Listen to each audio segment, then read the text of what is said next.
My name's James Dawson. Most folks call me JD. I've been driving for Uber in New Orleans for 6 years now. 6 years of drunk tourists, late-night bar hops, and the occasional weirdo who wants to talk about aliens or ghosts. I've seen some strange stuff. This is New Orleans, after all. But nothing prepared me for what happened on the night of October 12th, 2021. It started like any other shift. I was cruising down Rampart Street around 2 a.m., waiting for my next fare. Then the ping came in, a ride request from a spot near the old cemetery on Bazin Street. No big deal. I pick up people from weird places all the time.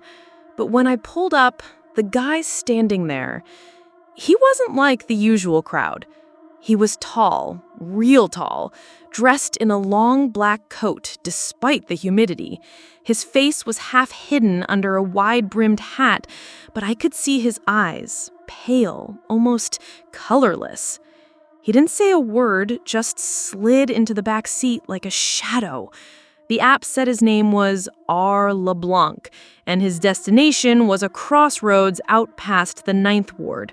No street name, just GPS coordinates. Now, I know better than to take rides to the middle of nowhere at night, but something about this guy, I couldn't say no. It was like my mouth wouldn't work. I just nodded, put the car in drive, and headed out. The ride was silent. No small talk, no radio. Just the hum of the engine and the occasional crackle of my dash cam recording. I kept glancing in the rear view, but every time I did, his face was just wrong. Like his features kept shifting in the dark. His hands, though, those were the worst. Long fingers, almost skeletal, resting on the seat like he was waiting for something. We drove for about 20 minutes before we hit the crossroads. It was just a dirt path where two old roads met, surrounded by overgrown trees. No streetlights, no houses, just darkness. The GPS said we'd arrived, but the guy didn't move. He just sat there, staring straight ahead. Then he spoke for the first time. "You ever make a deal at the crossroads, JD?" His voice was smooth, like honey mixed with gravel. It sent a chill down my spine. No, sir," I said, trying to keep my voice steady. "I don't mess with that stuff." He chuckled. Not a laugh, more like a dry rustle of leaves. Smart man, but everyone's got a price. Then he reached into his coat and pulled out a small leather pouch. He tossed it into the front seat.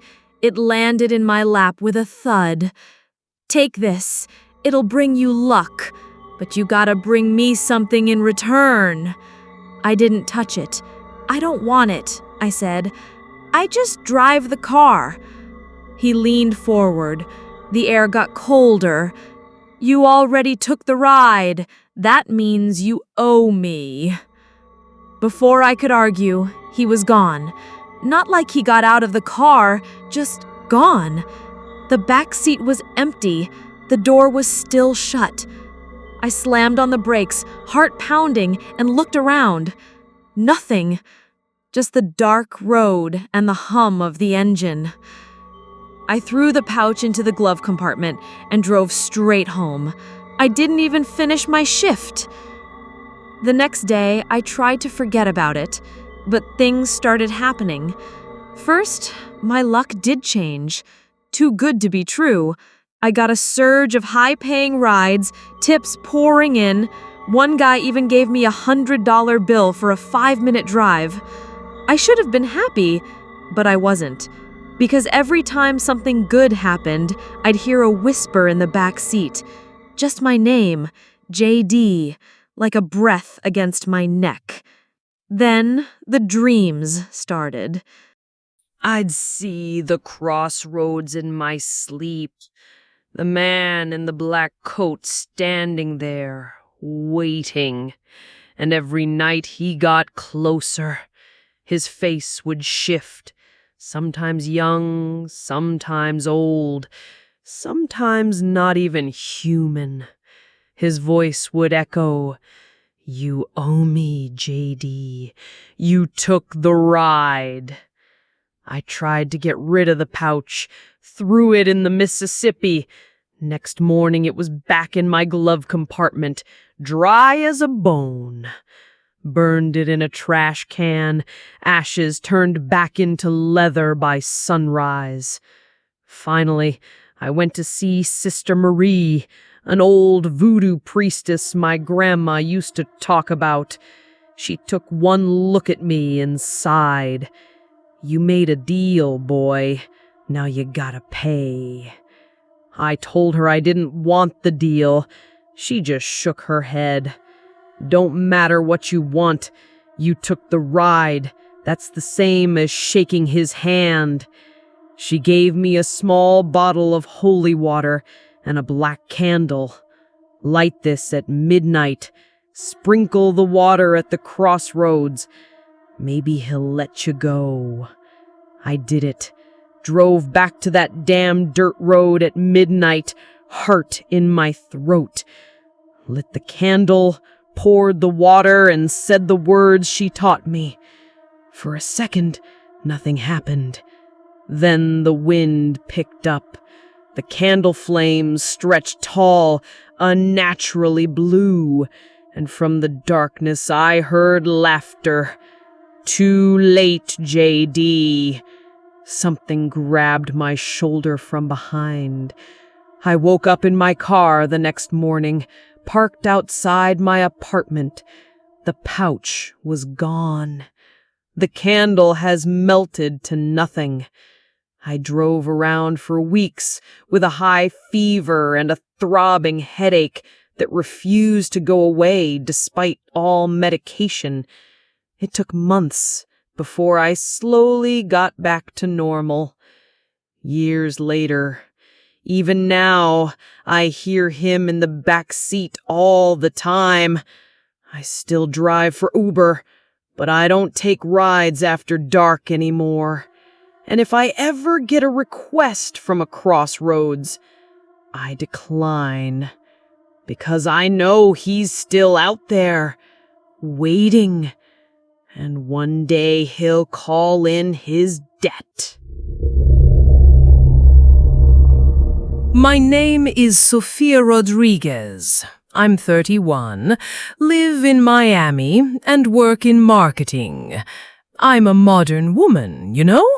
Always on my phone, always moving fast. My grandmother, Abuela Elena, was different. She came over from Cuba in the 60s. She always kept to the old ways.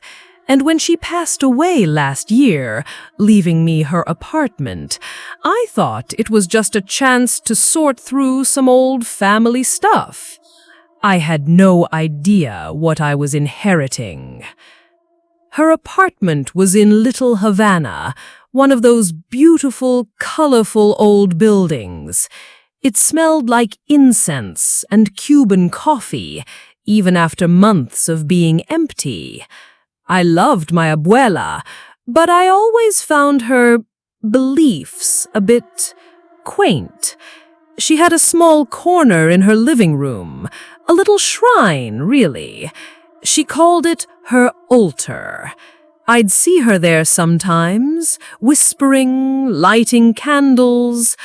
When I was a kid, she'd tell me stories about the Orishas, the spirits of Santeria. She said they were like saints, but older, more powerful. I just smiled and nodded. To me, it was just her way of staying connected to Cuba. So, when I started clearing out the apartment, the altar was the last thing I wanted to touch. It was a small table covered in a white cloth. On it were statues. A beautiful blue Madonna, Saint Lazarus, and other figures I didn't recognize. There were bowls of fruit, mangoes, plantains, oranges, some of them fresh, some old and shriveled. Small glasses of water, some half empty. Dried flowers, a small bottle of rum, a cigar stub.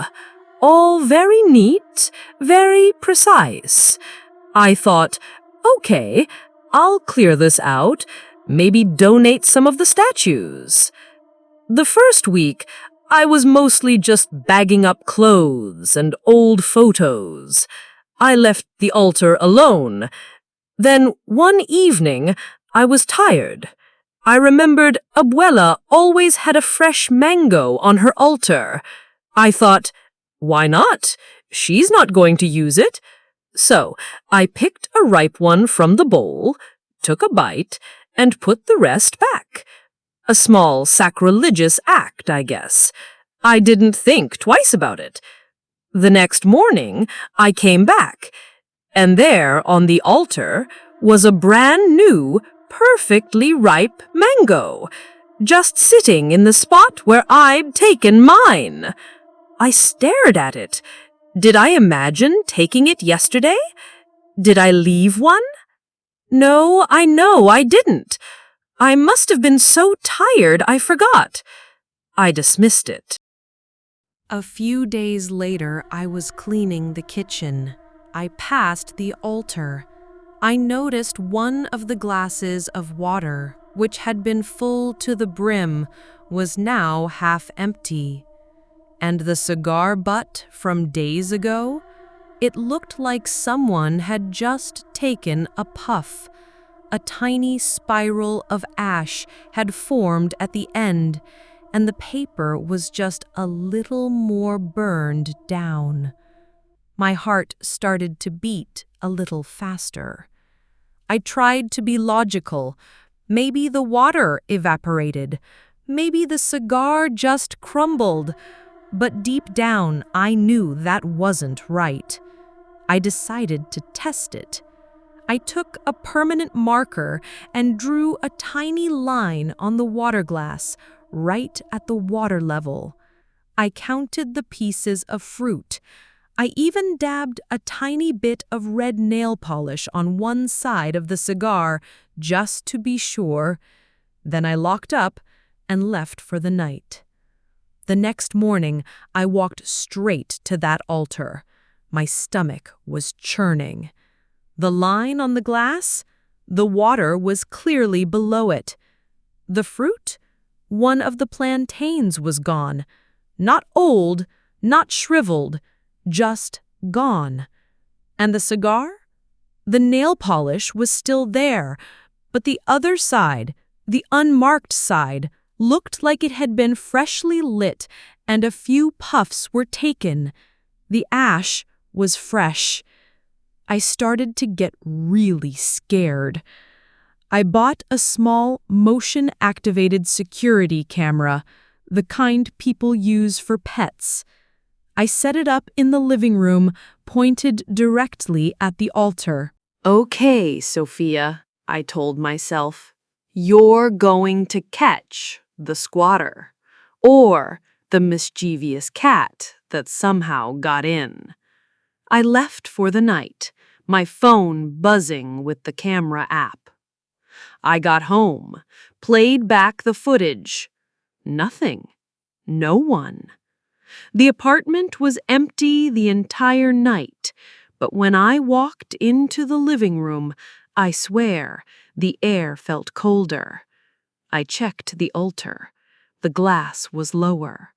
A fresh offering of bread was sitting on the cloth where it hadn't been before, and the rum bottle, which I had clearly remembered was 3/4 full, was now almost completely empty. The security camera showed nothing, no movement, just an empty room. That's when I felt it. A presence.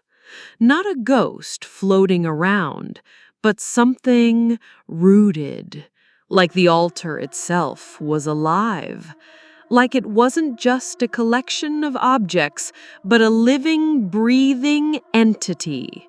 Something was feeding there. My abuela wasn't just leaving offerings. She was tending to something, and now I was supposed to be the one tending to it. I slept in my own apartment that night, not Abuela's. I couldn't. I kept seeing those statues in my mind, their painted eyes looking out, knowing. I called my tia Ana, Abuela's sister. I told her everything. She listened patiently. Elena told me she had to keep it fed, Tia Ana said, her voice quiet. She said the Orishas are powerful. They protect you, but they expect to be honored. They get hungry, Sophia. I don't know what to do. I can't live there. I can't just throw it all out. What if I anger something ancient and powerful? What if it comes looking for me? The apartment is still sitting there, untouched. I sometimes drive by, and I swear, even from the street, I can feel a pull, a presence. I'm a modern woman. I believe in logic. But every time I think about Abuela's altar, about the mangoes, the water, the rum, the cigar, I feel a cold knot in my stomach. What did she leave me? Was it a blessing? Or was it a responsibility that could consume me? I still don't know if I'm just paranoid or if I inherited an invisible tenant that won't ever leave. Sometimes, late at night, I wonder if the Orishas are still waiting for me to feed them. And that's a thought I can't shake.